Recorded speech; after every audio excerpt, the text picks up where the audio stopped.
afternoon. For those that don't know me, my name is Steve. For those I haven't met, and there's no such thing as strangers to me, just friends I haven't met yet. So we got that. First thing I want to do is salute every one of you in here, as far as the military people and their family. I can't tell you, it's good to be around this bunch of guys that don't know what they're doing. I'm going to give you a little bit of talk about my journey from there to here. Every one of you in this room, every one of us in this room has a story to tell. We have a journey. So mine's not any different. It's mine. It's not yours. I'm not trying to tell yours, but hopefully you'll get something out of it by the time we finish up. You know, if you're late, you got to sing "I'm a Little Teapot." This all started, my journey started August 1st, 2016. And what happened is I had some chest pains, and my arm from my shoulder to my wrist felt like it was in a blood pressure cuff, and it was all the way pumped up. So I went to the VA in Reno, Nevada, where I was living, and they said, you've had a small heart attack. So my first question is how many small ones make a big one? And we found out that number is 29, evidently, because I had, over the next 5-6 years, I had 29 heart attacks. Actually, yes, 6 years. So in August of 2022, I was meeting with my cardiologist, and he shook his head and he said, well, we're done. And what exactly do you mean? So his explanation was, we have given you all the best medication we can give, and we've given it to you at the highest dosage. So there's nothing else you can do to stay alive except get a new heart. And at 65 years old, you don't want to hear that. Of course, you don't want to hear that at 15 either, but my response to him was, nobody's going to give a 65-year-old man a heart. And he said, no, you're a prime candidate. So whatever that meant, he put in a consult to Mayo Clinic down in Scottsdale. And a few days later, I got a letter from the VA there in Prescott, where I lived, denying that consult. And it wasn't shortly after that, maybe a day or two, I get a phone call from a young man named Sam Carlson. Sam is the transplant coordinator for all of northern Arizona. So everything it was a perfect storm, everything just falling into place. So that started it, and that was about the middle of August by the time this all started. And then the meetings here with the cardiac team, and Vivian Chen, who runs the cardiac team.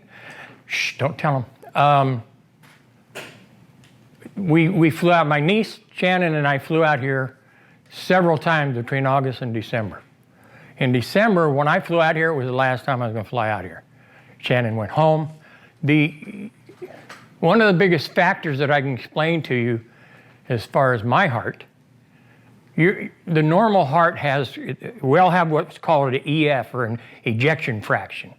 And to put it in layman's terms very simply, because I'm a simple guy, it's the pumping of your heart and the movement of the blood. And your normal one is between 55 and 65. Mine was 19. So I didn't have far to go to be done. So luckily I got chosen. Just because you need a transplant doesn't mean you're going to get a transplant. So I had to jump through some hoops and be a good boy and listen to people. And January 21st, they put my first heart in. It worked well for a couple of weeks from what I understand. And here again, I wasn't there, so I don't know. Then it started, they tried to wean me off what's called an ECMO machine that moves your blood while you're in between transplants and stuff. And they couldn't wean me off of it because every time they tried, the heart quit. So Shannon tells a story about one time she's sitting in the waiting room. One of the surgeons walks out, plops down in the sofa, looks at Shannon, she says, I don't know what to do. They were at that point. It was almost a one and done. Sew him up. Sorry, he died on the table. And normally that's my understanding. Normally that's what happens. I understand it's very rare to get a second heart. And they found mine on, of all days, February 14th, Valentine's Day. And they put it in the next day. The reason, in my mind, that I got that second heart, and only the reason, is because of my cardiac team. They went to the board and they said, we got to save this guy just because he's funny. No. So on February 15th, I got the second heart. And it's just been off to the races since then. There's, like I said in the beginning, everybody has their story. We all have a story. But since I've been here, when I first met Chris, he spoke in Russian. I don't know. I couldn't understand him. He just rambled. Now he's putting sentences together. He's talking to me. He smiles. Fist bump. We had a race yesterday on the new steps. He lost. But I quit early. Randy, when I got here, or when he got here, because I've been here the longest, I think, he talked in grunts. And now he's talking plain sentences, full sentences. So there's, the group in this building is Class A. The nurses, I couldn't ask for better nurses. To me, the nurses have the hardest job on the planet because they have to put up with guys like us. Some of us aren't so happy, some of us are mean. I've seen it all in my days. So the gals and guys here are phenomenal. And I think they deserve a round of applause.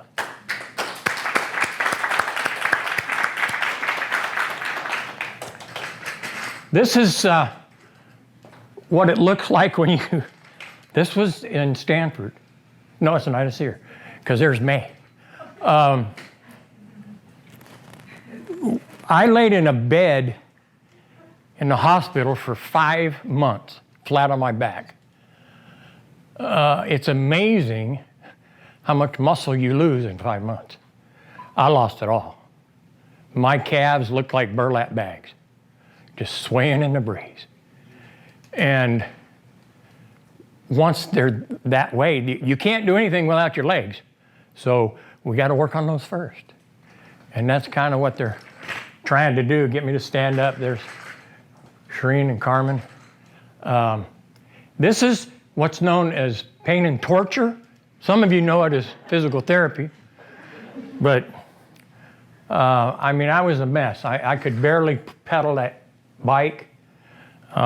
I lost 30 pounds, and all of it was muscle, because I still got this. There's a lot of things that I went through that I'm sure some of you have gone through, and if not, you will. Men. Let me talk to the men for a minute. We think in our little brains that we got this. We got this. I don't need to call for help. I don't need your help walking. I don't need this. We ain't got it. I'm telling you right now, we ain't got it. We need that help. The problem is, my problem is, I don't ask for it. I don't ask for it. And it's not that I feel like I'm taking up the nurse's time, but I feel like I'm taking their time away from one of you that might need it worse than me. That's my thinking. I've been told not to think that way anymore, so we'll see how that works, see how that goes. But it's, I'm finding out it's true. When I was in the hospital. I came here first from Stanford. My surgery was in Stanford, came here. After a week, they said, we can't take this guy, kick him out of here.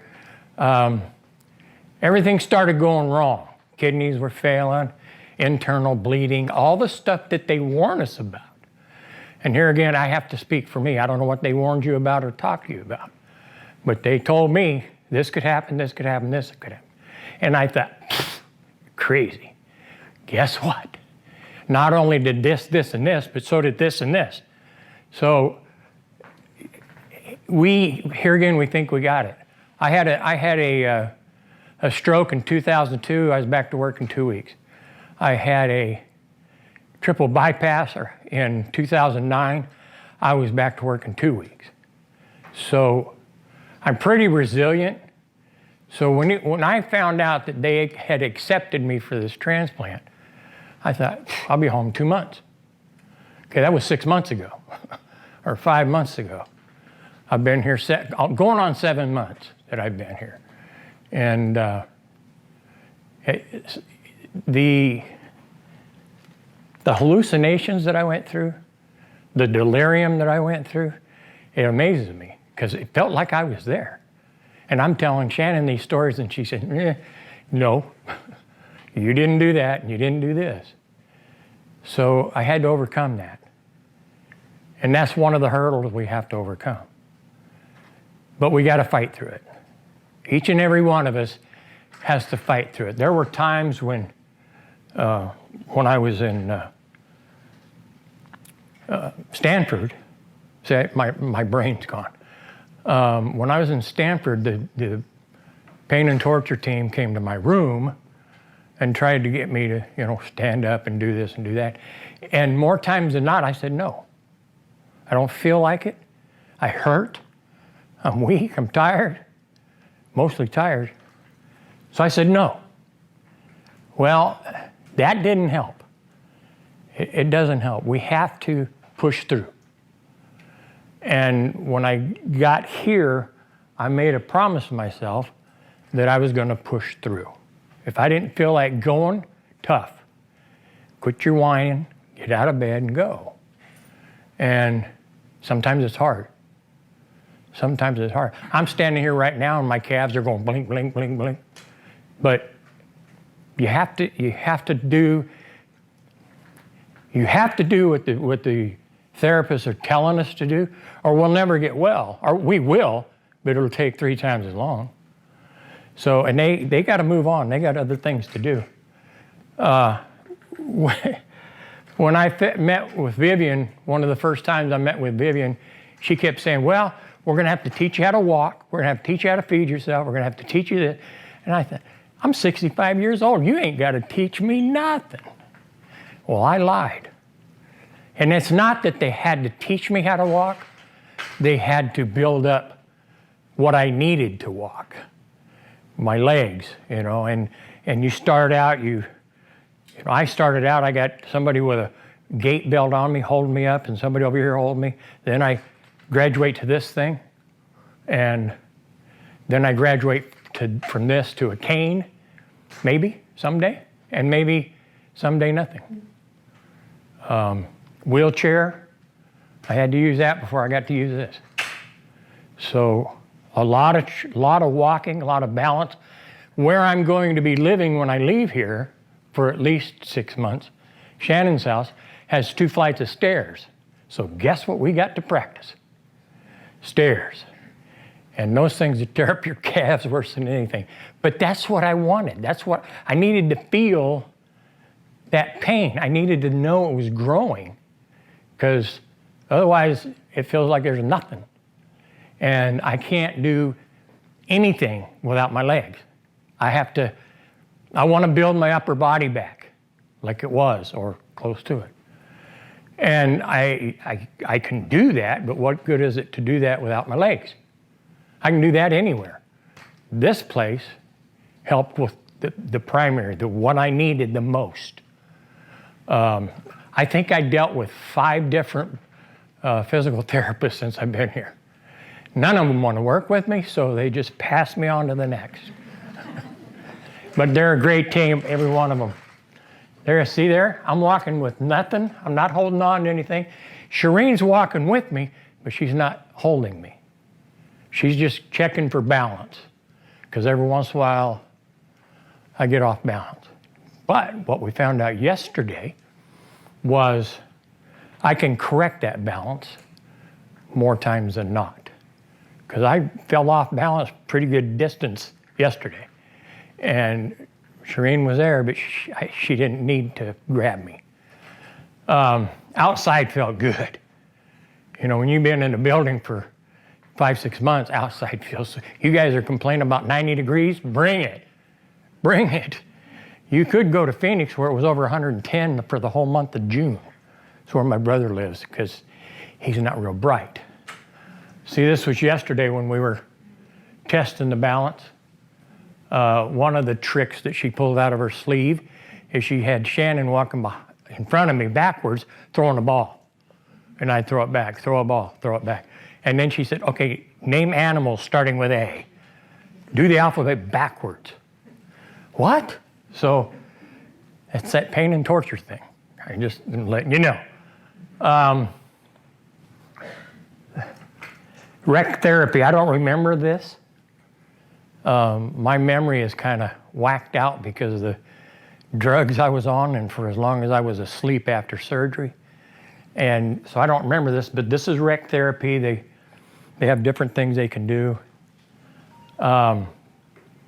If there was a few things that I could tell you as far as getting better, I'll tell you what worked for me. You get involved with each other. You get involved with every group activity the nurse comes and talks to you about. I remember most of us were out there throwing water balloons. Remember that? Of course, Randy's kid took home all the prizes because he was good. There's my OT. But it was fun. 4th of July picnic out in the patio. It's a good time. And I met a couple new guys during that. So get involved with groups. Come in here, day room, whichever way it is. There's games. Go in there and play with the Wii or whatever, listen to music, but get with people. And if you talk to these nurses, you don't have anybody to play with, nab one of them. And they'll come and sit with you for a while, I'm sure. I know they're busy, but they will take care of us. That's my 3 Musketeers right there. That's the team right there. If you guys don't have those 3, I feel sorry for you.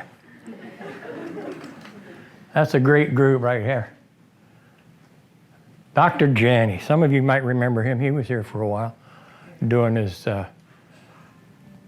rotation. He's a good guy. He really is. And that's another thing is the doctors, they come and see you, see how you're doing. I don't think I've gone a day without Dr. Lumetta being in my room at least twice. But it's always information. It's always, even if it's not information, we make something out of it. So we have a visit a couple times a day. There's the staff up there playing Jenga on the computer. Oh yeah, my first field trip outside. Sherry, who is the, I can't remember things. She's the therapist, rec therapy.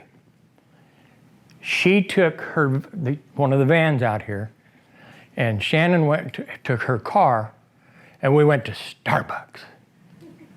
I don't like Starbucks coffee, but I like their their Frappuccinos. So we went to Starbucks, and then we went over to Navy Lodge, which is where I'm going to land next week for the next month. And I wanted to go over and check the layout. See, this is where Randy's kid took over. You can't see it, but over there on the left, there's laundry baskets hanging out of the tree. And our job was to throw water balloons in the baskets. See, I didn't hear the in the baskets part. I'm throwing them at nurses. So And then you got the dogs. How many of you come to see the dogs on Monday? I know Randy comes. If you like dogs, they bring them in. That's old Sammy right there. But they bring them around every Monday about 1 o'clock, 1:30. But if you get a chance, come on in here. Oh, we had bingo night. I'm not going to tell you that I lost and my niece won, but she cheated. She cheated. But it was fun. I mean, there was a bunch of people in there, a bunch of us guys were in there. And we played bingo, watched a movie. Well, evidently, I left right after bingo. But there's Dr. Capizzi. But evidently, that took them 2 hours to figure out how to get the movie on that screen. And then they finally said, finally, after 2 hours, well, let's just get a DVD and put it in that player. Why didn't you do that 2 hours earlier? That's outside. That was yesterday, out in front of the hospital. Shannon must have 1,000 pictures on her phone of me and you guys and everything I went through. Okay, 500, sorry. Yeah, that's one of the first times I shaved. Oh, I got to cook lunch for Manny and Shannon because he wanted to see how I maneuvered around the kitchen. So we had we had grilled cheese with green chilies on them, and I made chocolate chip cookies, passed them out to everybody that wanted them. But see, May took about 15 of them, so that's what I heard. That's what I heard. See, Shannon won, but she gave me the hat, so I got something out of it. I got something out of it. And that's another thing. These guys, that was yesterday, I guess. They have great prizes. And they get involved. The nurses, they make it fun. They're cheering for you, they're rooting for you. They make every event that they put on fun. The day after we had, or the day before we had the bingo, we had Saturday date night. And dinner and a movie, whatever. Then we had lunch catered in. We had spaghetti, Alfredo. Man, they go all out, so take advantage. If you look at the picture on the right, obviously that's me now. If you look at the pictures on the left, that's what I looked like last week. No. I recovered quick. That's what I looked like. That was right after I came in. Shannon said the one on the left, I'm so swollen. She said I was more swollen than that. She had to check my tattoo to see if I actually had the right guy. That's how bad I was. So, guys, gals, it's going to hurt. It's going to bother you. It's going to make you say no. It's going to make you say words. Push through it. Push through it. It's just, the only reason we do therapy is for our benefit, not theirs. To them, it's a job. Actually, I shouldn't say that because I think deep down in my heart, to some of them, it's more than a job. It's a calling, it's whatever you want to call it. But you get treated with the utmost respect in this building. Like I said, whether it's a nurse, whether it's a doctor, whether it's an NA, it doesn't matter. And if we could clone Melody, you'd quit hiring. She's top notch right there. She does stuff without you even asking because she knows it needs to be done and she does it. So anyway, I got no more. I could talk for 3 days because I love the sound of my own voice, evidently. But I was asked or not really asked, but it was mentioned that, hey, that might be a good idea for you to do this. So I said, okay. I didn't even hesitate. Groups don't bother me. Hell, I sang the national anthem in front of 6,500 people. So this is nothing. But all I can tell you is get involved with groups, get involved with games, entertain yourself somehow. Because staring at the walls in those rooms we're in, that's not the answer. Not for me, because then I had what I call stinking thinking. And you have a lot of time on your hands. So if you don't have I almost took up knitting just to keep my mind occupied. Well, maybe crochet, not knitting. But, and it's tough. I'm not gonna lie to you. It's tough on I cannot tell you how good it feels knowing that I'm getting out of here a week from tomorrow. And of course, I'll be transition house for 1 month so that they can make sure I behave myself. And I will if it means staying in that room every day. But there's some things that they want to check and do. So then they release me home. And home is Colorado where Shannon lives. I have to, because I live in Arizona, but I have to stay with them for about 6 months just to tweak it, just to make sure it's okay to be alone. I don't know if it's ever safe for me to be alone, but anyway, I'm just rambling. I'm making stuff up. So I appreciate every one of you. God, we got the heart staff here, the cardiac team. I told them before you guys came in that Vivian runs that department. And I'll stand by that. That woman works harder than any three I know. And it's so organized. She's got to organize flights. She's got to organize dates. She's got to organize meetings. I don't know, bless your heart. And she's a fighter. Her and I went head to head a couple of times. She don't back down. But I appreciate y'all coming, giving your time, listening to me up here. And if you ever want to visit with anybody, I'm in room 212. Come on in, we'll yak. I got chairs. I got a bar set up in the corner. And listen, once again, all you GIs, soldiers, squids, jarheads, whatever you are, and I don't know what they call Coast Guard, but here again, guys, I salute each and every one of you for doing what you did. And thanks for your service. Okay? We're done.